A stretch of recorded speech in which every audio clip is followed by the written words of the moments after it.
Shalom, selamat sore, selamat bertemu kembali di program kita Jesus Call, ya Bapak Ibu Saudara.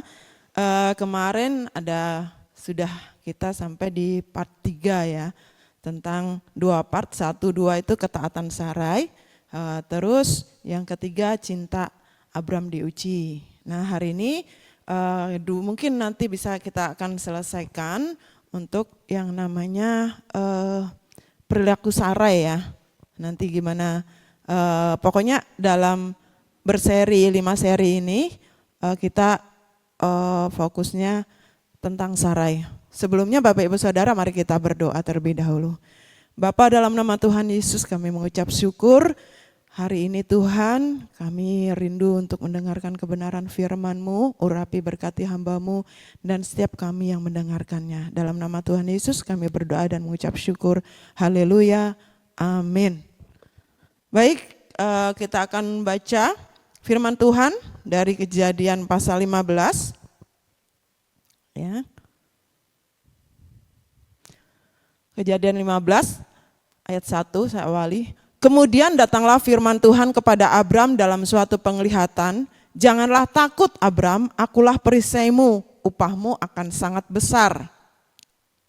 Abram menjawab, ya Tuhan Allah, apakah yang akan engkau berikan kepadaku?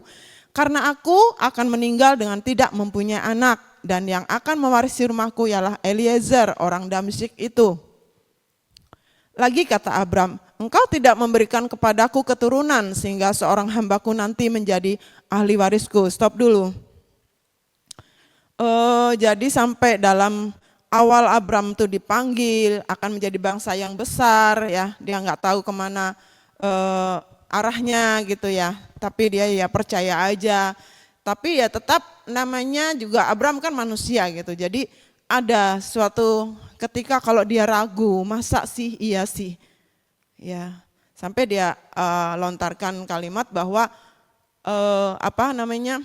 bagaimana mungkin ya istilahnya tadi tuh dia nggak punya anak, nggak punya keturunan, pasti ya orang Damsyik itu ya Eliezer yang ikut dengan dia gitu ya, maksudnya orang yang bersama dia yang akan mewarisi, bukan keturunannya karena dia tidak mempunyai keturunan. Dilanjut lagi coba. Ayat 4. Tetapi datanglah firman Tuhan kepadanya demikian. Orang ini tidak akan menjadi ahli warismu, melainkan anak kandungmu. Dialah yang akan menjadi ahli warismu. Lalu Tuhan membawa Abram keluar serta berfirman, coba lihat ke langit, hitunglah bintang-bintang. Jika engkau dapat menghitungnya, maka firman-Nya kepadanya demikianlah banyaknya nanti keturunanmu. Nah coba betapa besar imannya Abraham nih ya. Bahwa dikatakan itu seperti Tuhan membawa dia keluar melihat langit dan suruh menghitung bintang. Gak akan mungkin kita bisa menghitung bintang ya karena di luar angkasa sana tuh banyak sekali bintang yang besar, bintang yang kecil dan sebagainya ya. Banyak sekali keturunannya gak terhitung. Ya sama seperti pasir di laut gak akan terhitung. Ya.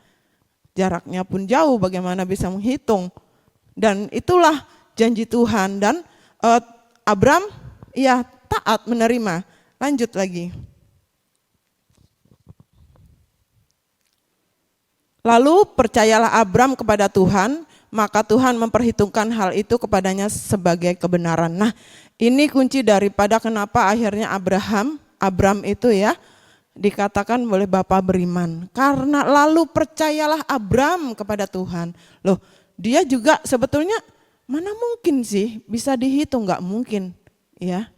Tapi coba lihat dia kalau di dalam yang saya sampaikan kan dari Kejadian 11, 12, nah saya tidak membahas di yang 13, 14 itu di mana nanti Bapak Ibu Saudara bisa baca sendiri bagaimana dia bersama Lot akhirnya berpisah karena saking banyaknya ternak mereka ya. Lot memilih yang terbaik tanahnya gitu. Berarti Abram ini kan memang orangnya baik, ngalahan gitu ya.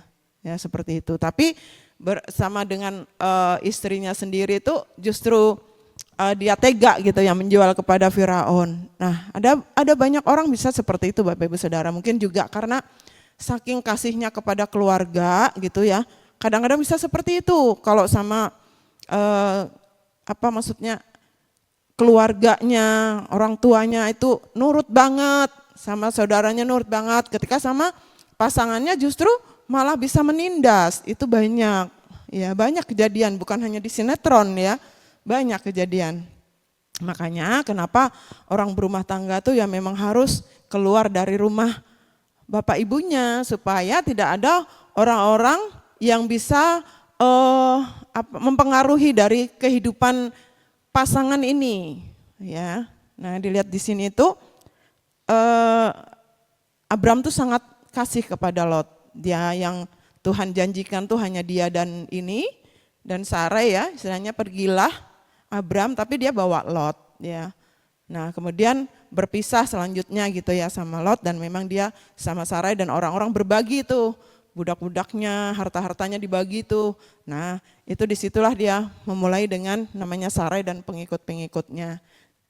Lanjut lagi. Ayat 6 tadi masih. Lalu percayalah Abram kepada Tuhan, maka Tuhan memperhitungkan hal itu kepadanya sebagai kebenaran. Nah, dengan percayanya Abram, dengan imannya Abram, ini dianggap sebagai suatu kebenaran yang dicatat Tuhan, yang dimeteraikan Tuhan, sehingga ketika Abram percaya dengan apa yang belum dia lihat, ya, iman itu kan dasar dari segala sesuatu yang belum kita lihat, ya, bukti dari segala sesuatu yang kita harapkan. Nah, itulah iman Abram, belum melihat gitu ya, kan melihat bintang-bintang di langit suruh, itu enggak mungkin. Masa sih keturunan aja enggak ada, tanda-tanda aja enggak ada, Sarai aja mandul. Umur sudah 75 tahun, Sarai 50-an tahun. Mungkinkah gitu? Orang sudah mati haid ya. Nah, nanti akan seperti itu kelanjutannya. Tapi itulah iman yang sedang diperhadapkan kepada Abram. Lanjut lagi. Lagi firman Tuhan kepadanya, akulah Tuhan yang membawa engkau keluar dari Ur Kasdim untuk memberikan negeri ini kepadamu menjadi milikmu. Kata Abram, ya Tuhan Allah, dari manakah aku tahu bahwa aku akan memilikinya? Firman Tuhan kepadanya, ambillah bagiku seekor lembu betina berumur 3 tahun, seekor kambing betina berumur 3 tahun, seekor domba jantan berumur 3 tahun, seekor burung tekukur dan seekor anak burung merpati. Diambilnyalah semuanya itu bagi Tuhan, dipotong 2, lalu diletakkannya bagian-bagian itu yang satu di samping yang lain, tetapi burung-burung itu tidak dipotong 2. Ketika burung-burung buas hingga pada daging binatang-binatang itu, maka Abram mengusirnya. Nah, stop dulu. Ketika burung-burung buas hingga pada daging binatang-binatang itu, maka Abram mengusirnya. Jadi ketika Abram dikatakan dia percaya, buktinya apa? Nah, Tuhan sedang tidak berbicara bahwa nanti kamu akan, itu belum ya kejadiannya, kamu akan melahirkan ini anakmu ya, Ishak gitu. Enggak, atau Ismail, Ishak dan sebagainya, belum waktu firman Tuhan. Tapi dikatakan malah ibaratnya Tuhan tuh bisa gini, kita nanyanya apa, Tuhan itu jawabnya apa. Kita pengennya apa, Tuhan itu kasihnya apa. Lah, Abram itu kan minta buktinya apa ibaratnya ya. Dari mana aku tahu bahwa aku akan memilikinya? Dari mana taunya gitu ya. Tapi malah Tuhan udah nggak usah, Tuhan kamu nggak usah peduli, nggak usah ambil pusing bukti-bukti dari mana kamu tahu. Tapi sekarang ya aku tugaskan kamu untuk kamu mengambil persembahan. Ya, karena Abram ini orangnya ya taat ya. Dia dari perjalanan ke perjalanannya tuh dia mendirikan mezbah ya. Di situ dia stop mendirikan mezbah ketika Tuhan berjumpa dengan dia, berfirman. Ya seperti itu, taat Abram. Nah, ketika dia disuruh Tuhan bahwa firman Tuhan kepadanya, ambillah bagiku seekor lembu betina berumur 3 tahun. Semuanya berumur 3 tahun ya. Lembu terus kambing, terus lembu betina, seekor kambing betina, seekor domba, ya domba jantan, semua berumur 3 tahun, dan burung, tapi kalau burung tidak disebutkan, burung tekukur dan burung merpati. Jadi ini merupakan merupakan lambang bagaimana, maksudnya kalau bangsa-bangsa zamannya Abraham tuh harta kekayaan mereka tuh ya berupa hewan-hewan gitu ya. Lembu, dombanya banyak, itu memang dikatakan orang kaya. Dan kalau bukan karena ya saat itu mungkin sebagai maksudnya bukti dari kerja mereka gitu ya. Itulah hasilnya. Dulu kan ya beternak, ya bertani seperti itu. Jadi itulah kalau sudah namanya mempunyai banyak ya, kambing dombanya pasti dicatat orang yang sangat kaya, kambing dombanya banyak. Nah, itulah Abraham. Dan dia diminta Tuhan itu maunya, dan itu menguji Abraham juga. Tuhan itu detil loh. Kasih perintah sama Abraham tuh detil. Yang berumur 3 tahun. Bisa aja, ngapain sih? Siapa tahu kalau lebih dari 3 tahun itu bisa lebih gemuk gitu ya. Tapi enggak, Tuhan itu detil. Ya, Tuhan itu detil. Perintahnya detil, baik kepada Abraham maupun sama kepada kita. Ya. Jadi dikatakan tuh harus yang 3 tahun. Ya, mungkin dari yang 3 tahun itu harga atau kondisi dari ternak yang terbaik tuh di usia-usia seperti itu. Yang Tuhan mau memberi yang terbaik gitu ya, Bapak Ibu Saudara. Terus boleh dilanjut lagi ayatnya di ayat yang ke-10. Lagi. Diambilnyalah semuanya itu bagi Tuhan, dipotong 2, lalu diletakkannya bagian-bagian itu yang satu di samping yang lain, tetapi burung-burung itu tidak dipotong 2. Nah, ayat 11. Ketika burung-burung buas hingga pada daging binatang-binatang itu, maka Abram mengusirnya. Nah, stop dulu. Jadi Abram ini enggak ada perbantahan di dalamnya ketika perintah Tuhan, ketika dia percaya, ketika perintah Tuhan kepadanya bahwa untuk mempersembahkan dengan detailnya ya, domba, ya, kambing, lembu berumur 3 tahun, detail itu dia cari dan diambilnya itu artinya dia langsung melaksanakan sesuai dengan yang Tuhan perintahkan. Nggak ada perbantahan, nggak ada babi bu. Nah, seringkali kita seperti itu Bapak Ibu Saudara ya. Kita ini kan sudah percaya sama Tuhan, aku percaya Tuhan. Janji Tuhan itu pasti akan digenapi dalam hidup ini. Dalam janji Tuhan itu pasti akan digenapi di dalam kehidupan kita. Sama seperti waktu kehidupan Abram kan digenapi gitu. Tapi kan nggak lihat itu ya, apa yang akan digenapi, yang akan dijanjikan itu kan belum kelihatan gitu ya. Sama dengan kita ketika kita mengikut Tuhan, kita apa maunya Tuhan ajalah sudah, kita nggak tahu ke depannya. Namanya rancangan, rencana itu kan Tuhan yang punya. Tugas kita hanya kita taat. Oh ya kita ikutin, oh ya maunya Tuhan seperti apa ya. Dengan Tuhan akan membawa kita lebih lagi ketika kita taat. Sama seperti Abram, ikut aja. Walaupun kita nggak lihat kemana sih arah pelayanan ini kemana. Taat aja apa yang Tuhan perintahkan, kewajiban kita kepada Tuhan. Ya salah satunya mungkin persembahan persepuluhan ya.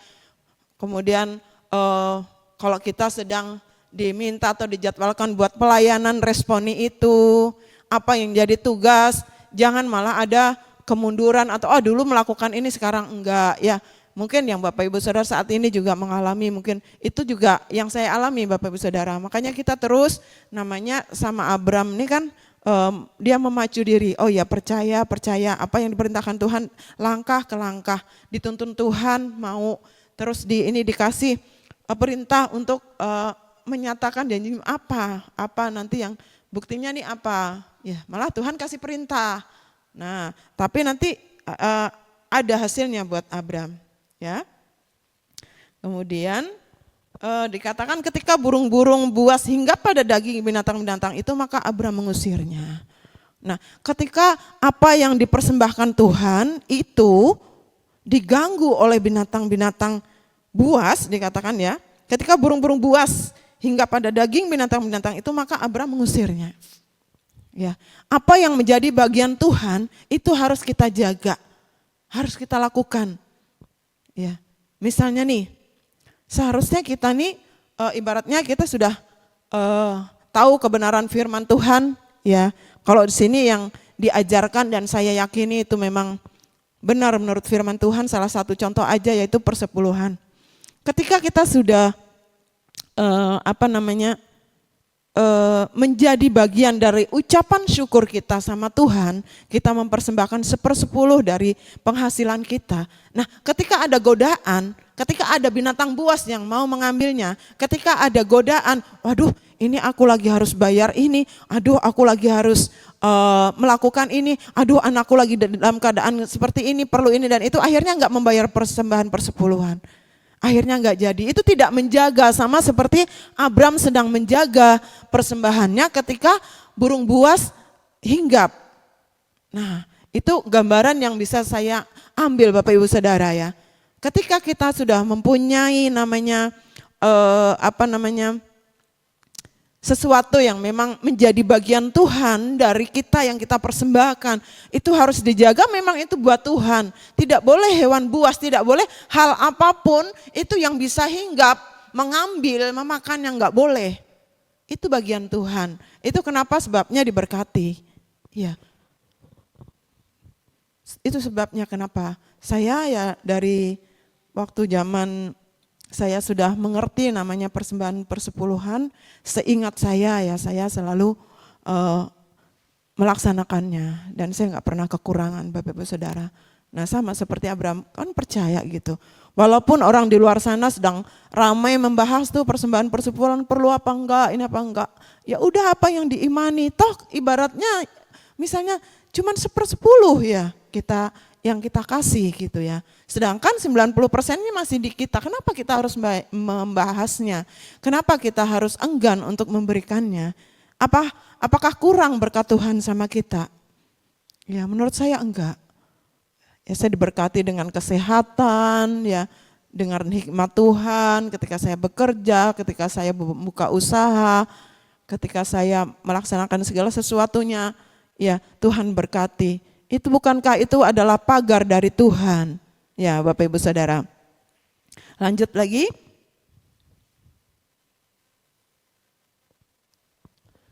Menjelang matahari terbenam, tertidurlah Abram dengan nyenyak.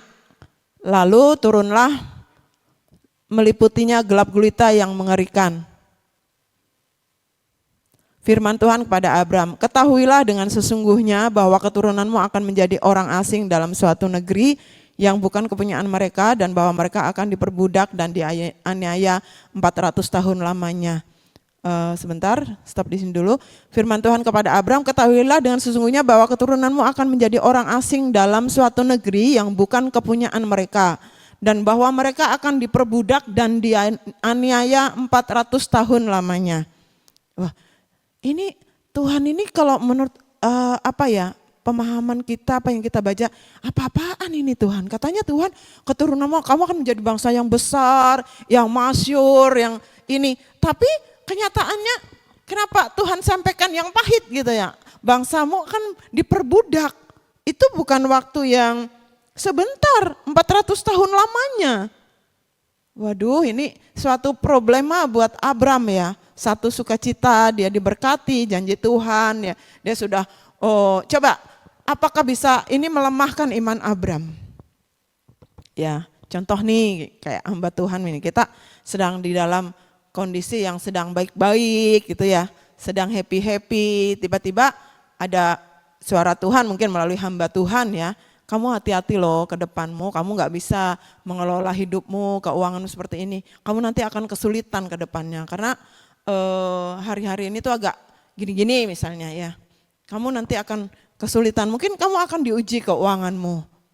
diuji rumah tanggamu dan sebagainya seperti itu. Karena namanya mengikut Tuhan, Abraham itu juga kan diuji terus. Siapapun kita mengikut Tuhan itu ya, ujian-ujian selalu datang gitu ya Bapak Ibu Saudara. Tapi kita percaya bahwa Tuhan selalu beserta kita. Nah, sama seperti Abraham ini sudah dijanjikan menjadi bangsa yang besar, yang masyhur. Tiba-tiba senja-senja gitu ya, ketika menjelang matahari terbenam itu kan senja-senja, lagi enak-enak tidur gitu ya, dengan nyenyak, turunlah gelap gulita yang meliputi, yang mengerikan dikatakan firman Tuhan kepada Abraham, ketahuilah dengan sesungguhnya bahwa keturunanmu akan menjadi orang asing dalam suatu negeri yang bukan kepunyaan mereka, dan bahwa mereka akan diperbudak dan dianiaya 400 tahun lamanya. Tetapi bangsa, lanjut lagi coba ditayangkan. Tetapi engkau 14. Tetapi bangsa yang akan memperbudak mereka akan kuhukum, dan sesudah itu mereka akan keluar dengan membawa harta benda yang banyak. Nah, stop dulu.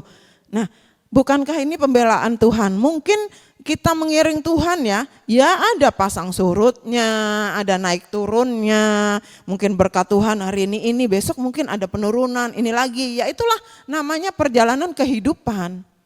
Nah, ketika Abraham disampaikan, wah kamu udah diberkati, hartanya udah banyak nih. Kemudian tiba-tiba Tuhan kasih dia nanti bangsamu tuh akan menjadi budak. Tapi gak apa-apa, nanti mereka akan kuhukum dan kamu akan banyak harta bendanya gitu ya. Mendengar harta benda lagi ini sudah semangat lagi ya. Bapak Ibu Saudara, sama seperti kita, gak apa-apa nanti kamu sebentar aja. Pernah ya, dulu di dalam pelayanan saya yang lama gitu ya, Bapak mentor saya ini juga yang ada bersama melayani sebagai mentor kami waktu itu ya. Jadi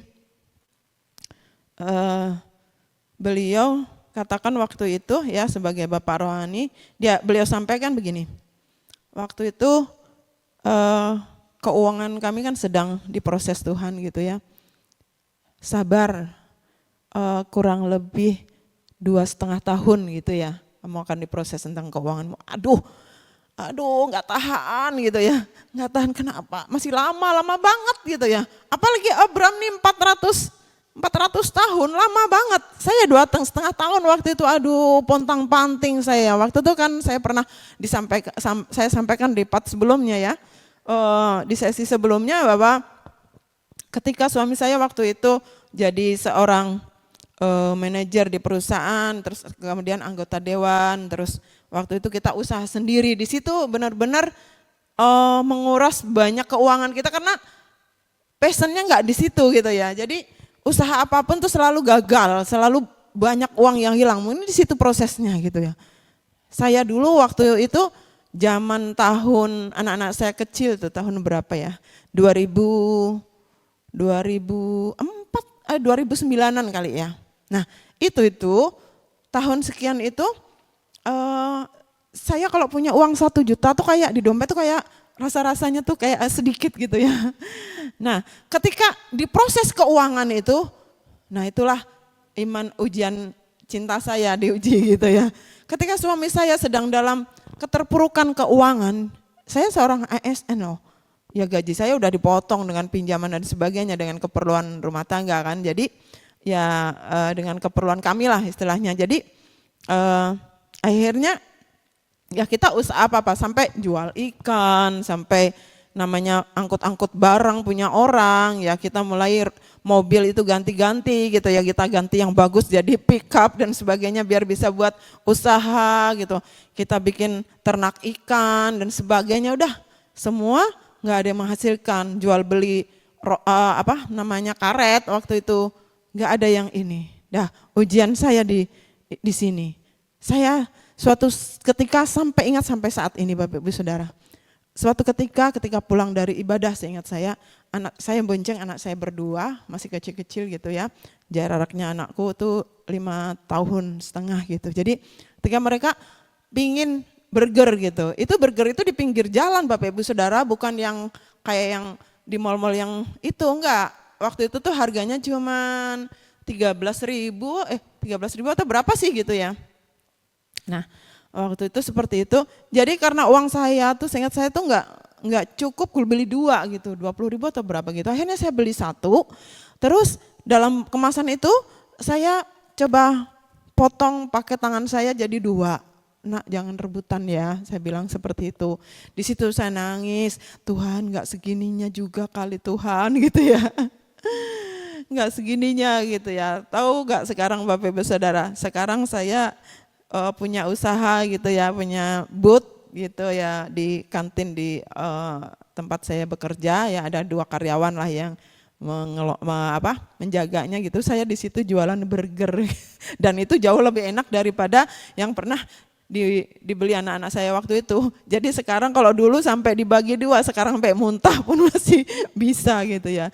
Nah, itu kejadian yang saya ingat. Artinya dalam keadaan apapun ya Bapak Ibu Saudara, kita masih selalu tetap terus percaya. Saya waktu itu nggak tahu nih nanti akan seperti apa, saya ikut aja, rajin aja ya, ibadah, melayani, dalam keadaan maksudnya motor butut lah, dalam keadaan hujan, pakai jas hujan ya melayani Tuhan. Nah terus kalau sekarang udah Tuhan bikin ibaratnya naik, masa kita nggak mau juga gitu ya, memberi buat Tuhan gitu ya Bapak Ibu Saudara. Lanjut lagi. Tetapi engkau akan pergi kepada nenek moyangmu dengan sejahtera. Engkau akan dikuburkan pada waktu telah putih rambutmu. Tetapi keturunan yang keempat akan kembali ke sini, sebab sebelum itu kedurjanaan orang Amori itu belum genap.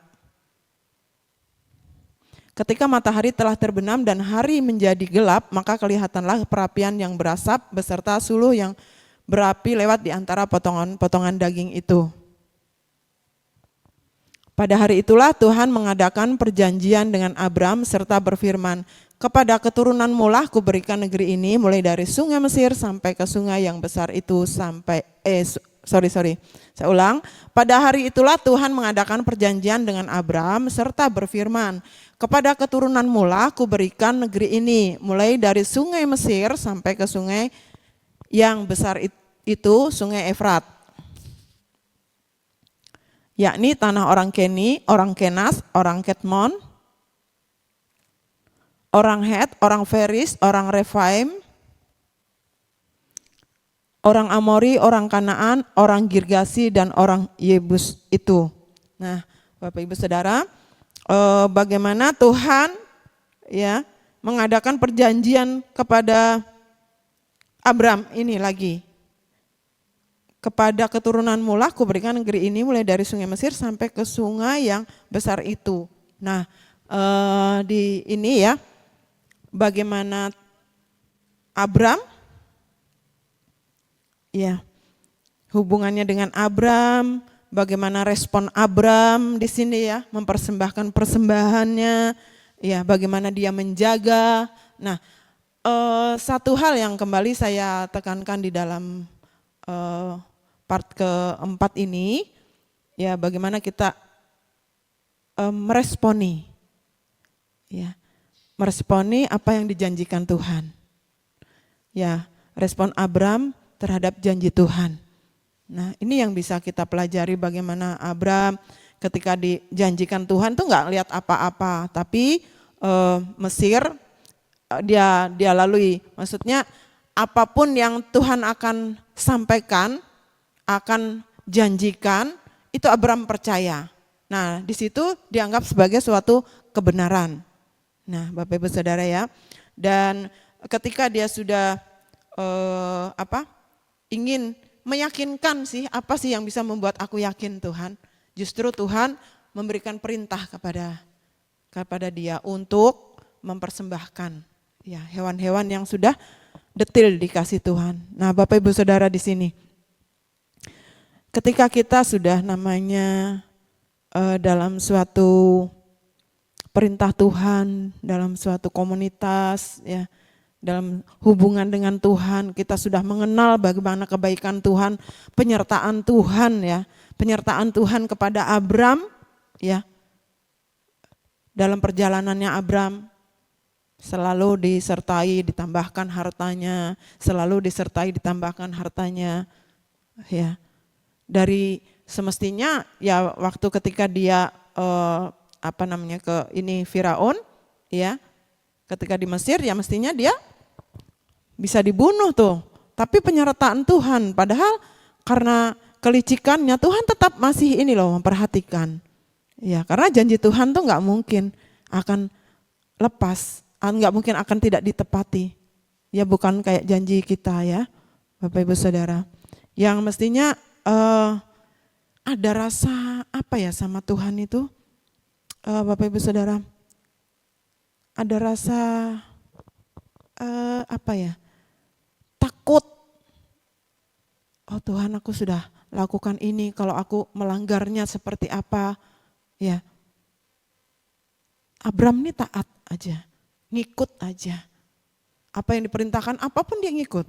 Ayo pergi, ambillah kamu melanjutkan lagi perjalanan, ya.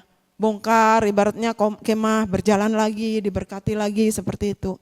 Sudah sampai ke titik lagi, dia harus diuji lagi, ya. Sampai ke titik di mana dia harus mempersembahkan lagi, belum melihat pun dia harus sudah namanya percaya, itu Tuhan anggap sebagai suatu kebenaran. Ketika kita ikut dalam suatu perintah Tuhan, dalam suatu komunitas, di sebuah pelayanan, di gereja-gereja manapun Bapak Ibu Saudara, ya, di mana Bapak Ibu Saudara dinaungi, ya, itu ada perintah Tuhan di dalamnya, ikuti perintah Tuhan, ikuti apa yang Tuhan sampaikan melalui pemimpin. Ya Tuhan kan nggak seperti zaman ini ya, langsung zaman Musa, zaman Abram gitu. Tuhan bisa pakai, mungkin juga Tuhan secara audible bisa bicara sama kita, bisa. Tapi bisa juga memakai hamba Tuhan, memakai pemimpin. Ya, apa gunanya sih? Gini, kalau Bapak Ibu Saudara masih menganggap misalnya gembala atau pemimpin saudara, ya masih menganggap itu sebagai pemimpin, masih mempercayakan, ya percayalah. Apapun yang di ini. Lalu kenapa kalau ibaratnya udah nggak percaya, kasak-kusuk dan sebagainya, ngomonginlah di luar, ngomonginlah di belakang dan sebagainya, ngapain ya kalau sudah memang saudara nggak menganggap itu suatu kepercayaan, apa percaya lagi kepada pemimpin saudara, ya ngapain saudara harus bertahan? Ya, saya bukan ngajarin saudara kalau udah nggak cocok harus pindah, bukan seperti itu. Artinya kalau saya lebih begini, kalau saudara tuh kayak Abram nih loh, Abram nih nggak lihat loh, bahkan Sarah itu mandul, bagaimana dia bisa percaya? Tuh keturunanmu akan bintang di langit, jangankan bintang di langit gitu ya. Bulan aja yang satu atau matahari yang satu aja dia nggak percaya, mestinya bisa alasan dia untuk tidak percaya. Apalagi bintang yang banyak tak terhitung. Dia tetap percaya.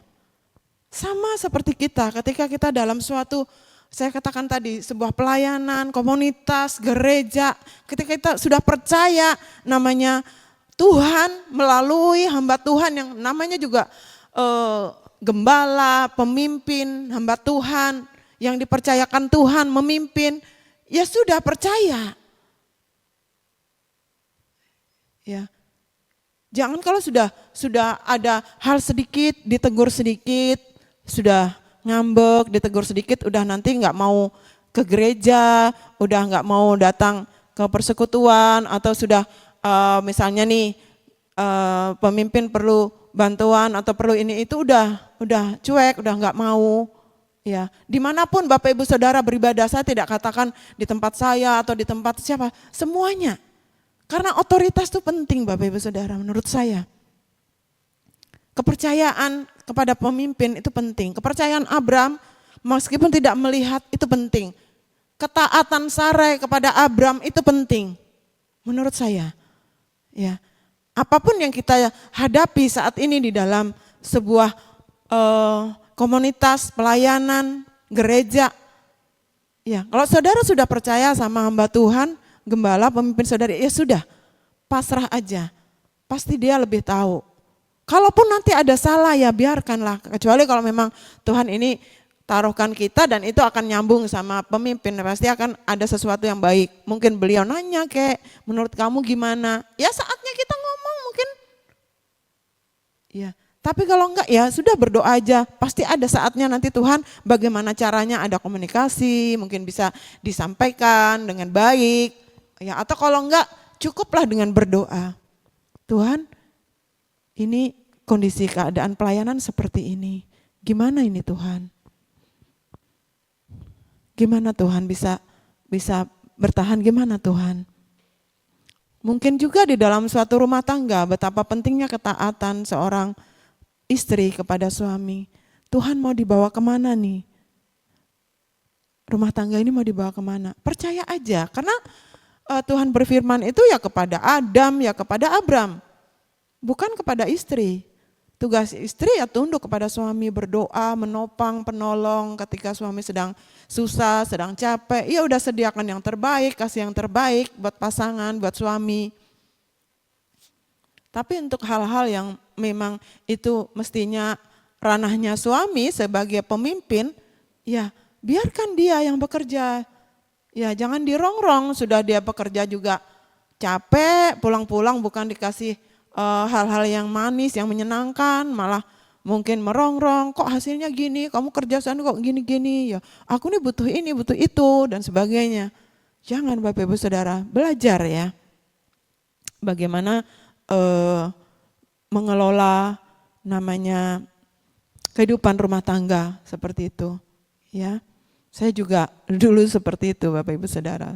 Ya, saya menganggap saya pandai, saya bisa, saya pintar, ternyata enggak. Tuhan tetap mengangkat suami saya lebih daripada saya. Benar.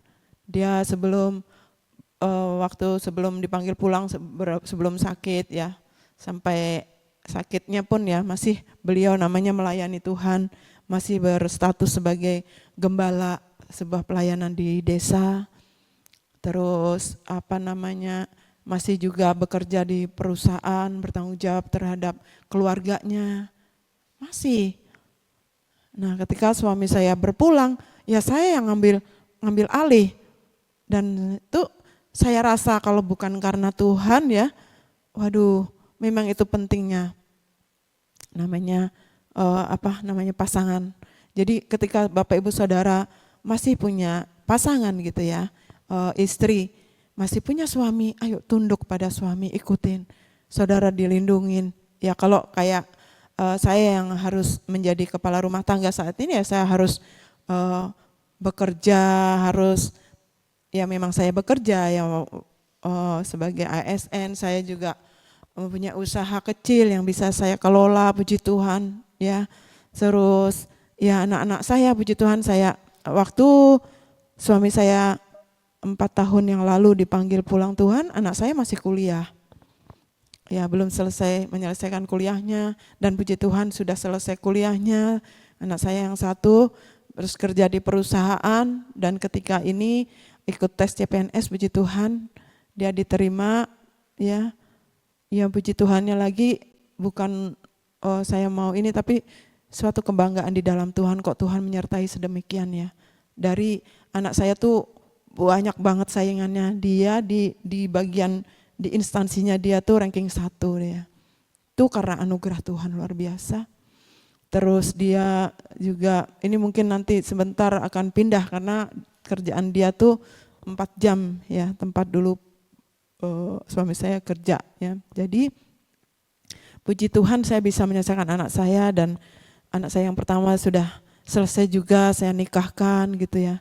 Dengan biaya yang tidak merepotkan orang lain ya, dengan saya kalau kita nggak bisa mengelola juga apapun yang ditinggalin suami saya ya pasti habis gitu ya.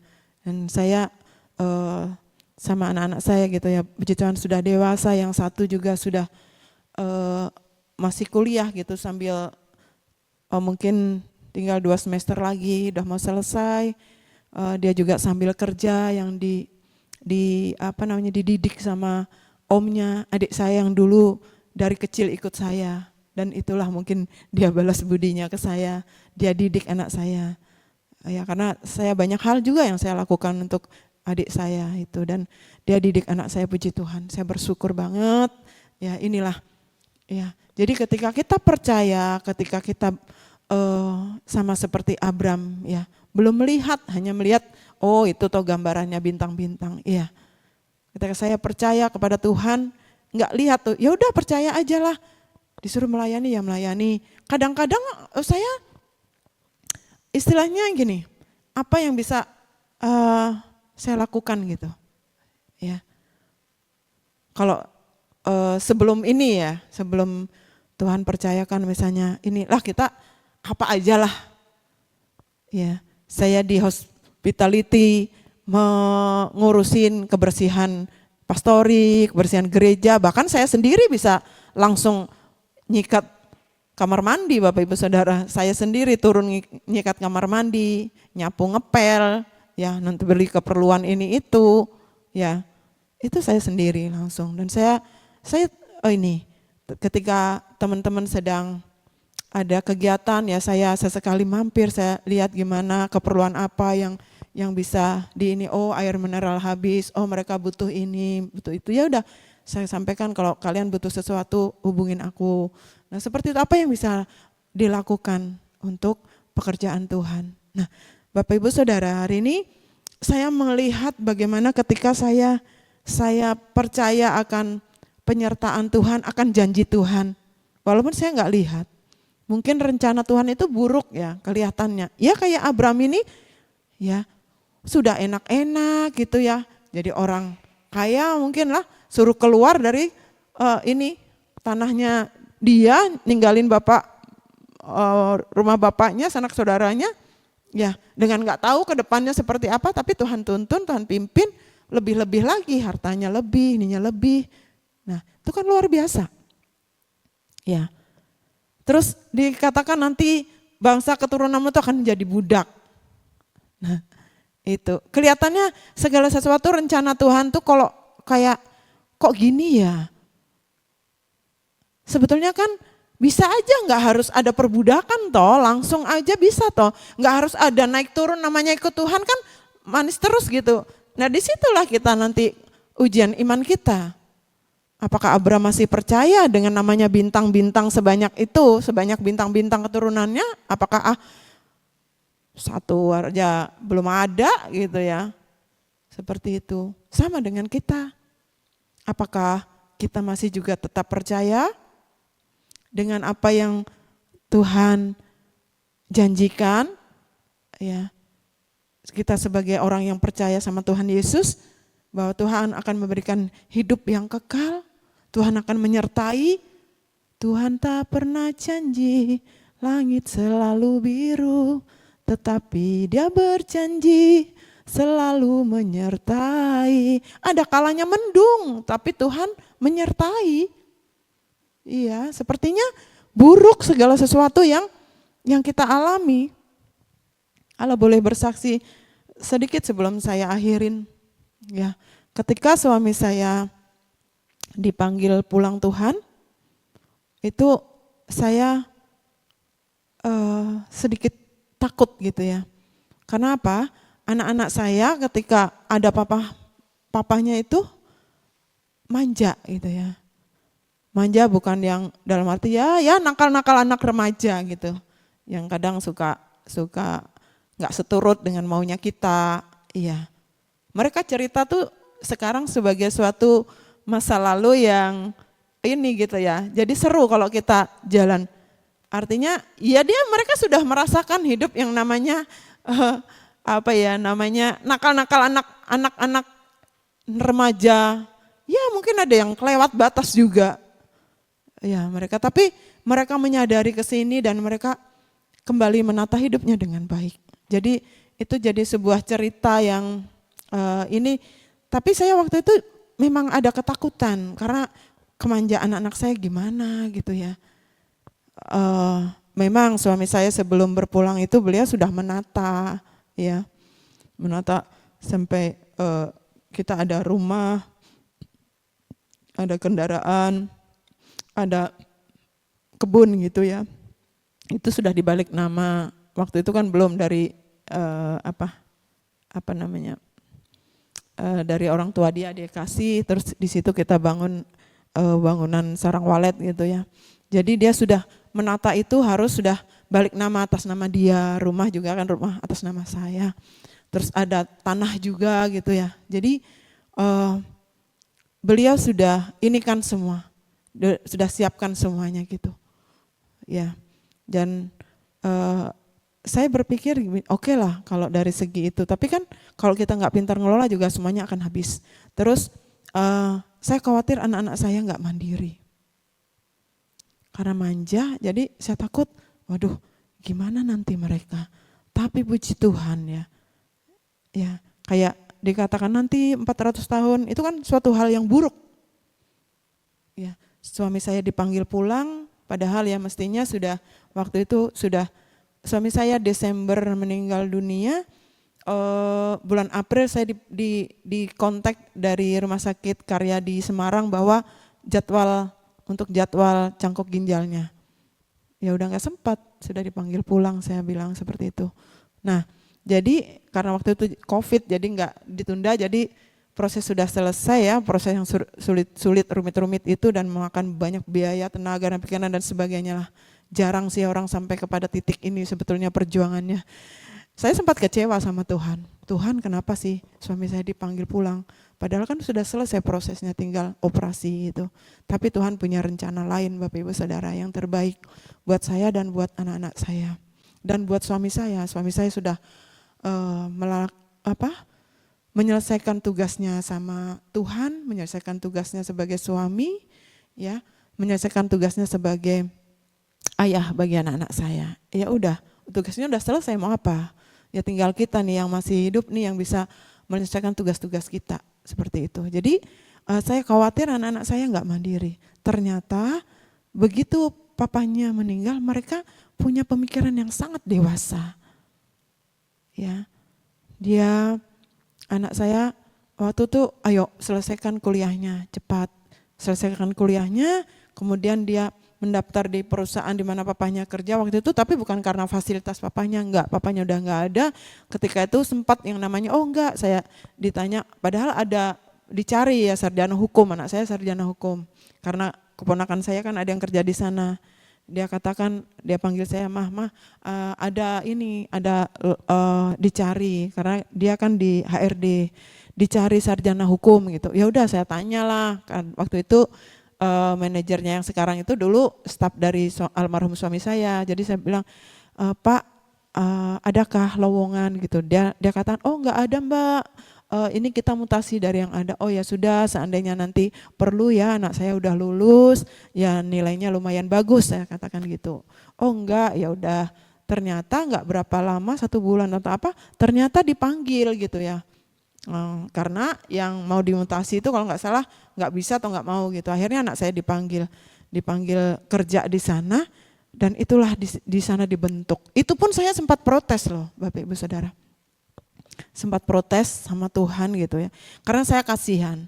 Mobil kan cuma 1 karena saya harus juga artinya untuk saya transportasi kerja sambil juga usaha kan harus beli bahan yang nggak bisa pakai motor, nggak mungkin saya kasih anak saya, jadi dia pakai motor 4 jam Bapak Saudara, bayangin kadang kena panas, kena hujan, kalau dia sedang pulang ke rumah gitu kan 4 jam dia tinggal di mes di sana. Nah itu tuh saya sempat protes gitu ya, dan saya juga dimarah gitu sama pemimpin saya, kenapa sih kamu seperti itu kayak aduh pokoknya uring-uringan gak jelas lah, pokoknya marah gitu ya. Kalau pemimpin yang sudah tahu ibaratnya gembala tahu dombanya kan pasti akan tahu gimana ada luka kayaknya nih domba ini harus diobati. Tapi diobatinya kan gak dengan ini ya, mungkin dengan nasihat, dengan apa. Jadi dia katakan, kenapa saya bilang saya kecewa sama Tuhan.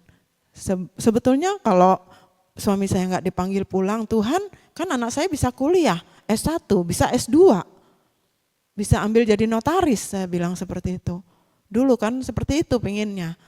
Nah sekarang kerjanya jauh, mana ini, bodoh kata pemimpin saya tuh ya, Bapak Gembala saya. Justru di sana dia dididik supaya dewasa, supaya mengerti kehidupan itu seperti apa. Dan benar Bapak Ibu Saudara, anak saya dewasa ya, enggak yang aduh mau ini ngeluh, enggak.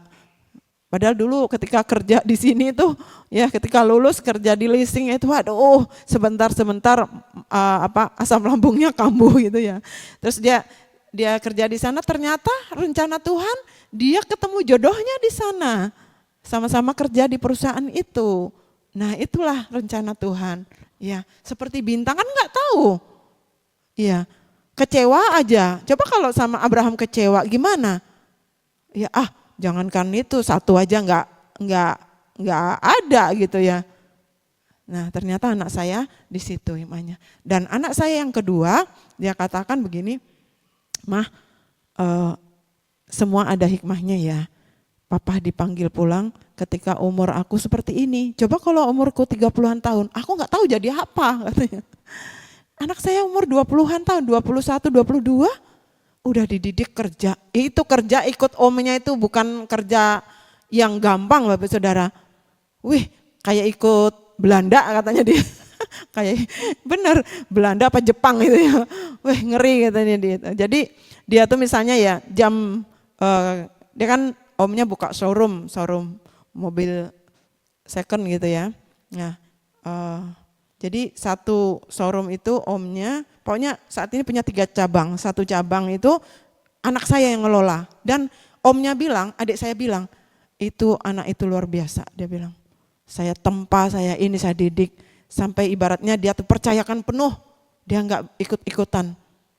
Ya, cuman koordinasi aja. Anak saya bisa dipercaya luar biasa. Padahal manja, anak saya itu dimanjakan papahnya, yang bungsu itu apalagi dimanjakan kakungnya. Bapak saya almarhum, tapi bisa dewasa loh, saya nggak ngira loh. Puji Tuhan ya. Ya semua bukan mungkin ya, inilah rencana Tuhan. Sama seperti Abram ketika dia nggak tahu, ya ke tanah perjanjian seperti bintang di langit keturunanmu. Ternyata ya ada sisi kelamnya, nanti keturunannya akan menjadi budak. Nah seperti itu. Nah Bapak Ibu Saudara mari di part yang keempat ini belajar dari tokoh Abraham ya. Bagaimana dia mempercayai janji Tuhan. Ya Bapak Ibu Saudara. Baik akan kita akhiri dengan berdoa untuk pertemuan kita di sesi 4 ini. Mari kita berdoa. Bapa dalam nama Tuhan Yesus kami bersyukur Engkau telah berfirman kepada kami. Biarkan rema yang Engkau taruhkan buat kami pada hari ini boleh menguatkan kami, iman percaya kami. Sekalipun kami tidak melihat, namun kami percaya sama seperti Abram percaya kepada janji-Mu. Terima kasih Bapa, dalam nama Tuhan Yesus kami berdoa dan mengucap syukur. Haleluya, amin. Tuhan Yesus memberkati, shalom.